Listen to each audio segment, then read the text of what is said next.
আমাদের বাড়ি একটা নয় দুটো নয় চারটে, তাদের মধ্যে বড় মেয়ের বিয়ে এখনো আর এক মাসও নেই, তাই বিয়ের তোড়জোড় শুরু হয়ে গেছে। তার মধ্যে হলো এই যে আমার মেয়ে সবচেয়ে ছোট, এখন যাচ্ছে আমার এক মেয়ে আর আমার জায়ের 3 মেয়ে। যাদের বাড়িতে এতগুলো মেয়ে থাকে তারাই জানে মাথায় কতটা চাপ থাকে। তবে হ্যাঁ, তাই বলে বলছি না মেয়ে খারাপ, তবে হ্যাঁ যখন মেয়েকে বিয়ে দিতে হয় তখন কিন্তু একটু কষ্টই লাগে। খালি হাতে মেয়েকে বিয়েও দেওয়া যায় না, আর তার যা 3টে 4টে মেয়ে জানবে যে এক একটা মেয়ে বিয়ে দিতে কতটা কষ্ট। যদি তাদের না থাকে বাবা। পিসিওরা এসেছিল, সকালবেলা চা করে দিয়েছি, আর চা খেয়েই বেরিয়ে পড়লো। যেহেতু অনেক দূরের রাস্তা যাবে তাই সকালই বেরিয়ে পড়েছে। একদিনের জন্য এসেছিল, তা অনেক জায়গায় বেরিয়েছে। অনেকদিন পর বিয়ে লেগেছে, তার জন্য তো মনে একটু খুশি লাগছে। চায়ের মেজো মেয়ের বিয়ে কিন্তু আগের থেকেই হয়ে গেছে, 1-2 বছর আগে, আর তার একটা পুচকে বেবিও হয়ে গেছে। আমরা আলাদা থাকলেও আমাদের মধ্যে কিন্তু মিলমিশ আছে। কি সকালে সমস্ত কাজ করে তো আমি রান্না চাপিয়ে দিয়েছিলাম, আর আজকে না সেরকম কিছু রান্না করবো না, আজকে ভেবেছি সিদ্ধ ভাতই রান্না। যেহেতু কিছুটা খাসির মাংস রয়ে গেছে তো সেটাই আজকে খাওয়া দাওয়া হবে। আর এদিকে দেখো গয়না এনে আমাকে ডাক দিয়েছে, দেখো কাকি কেমন হয়েছে চোকার।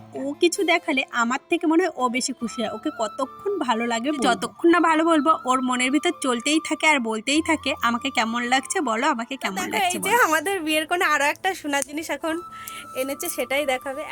একটা না দুটোই আছে। এখানে হাতে পরে বলছিল দেখো তো আমাকে কেমন লাগছে। সত্যি বলছি হাতটাই ভালো লাগছে, আর এইরকম পলা আমারও ভালো লাগে, কিন্তু আমার হাত সরু বলে আমি জানো তুই কিনি না।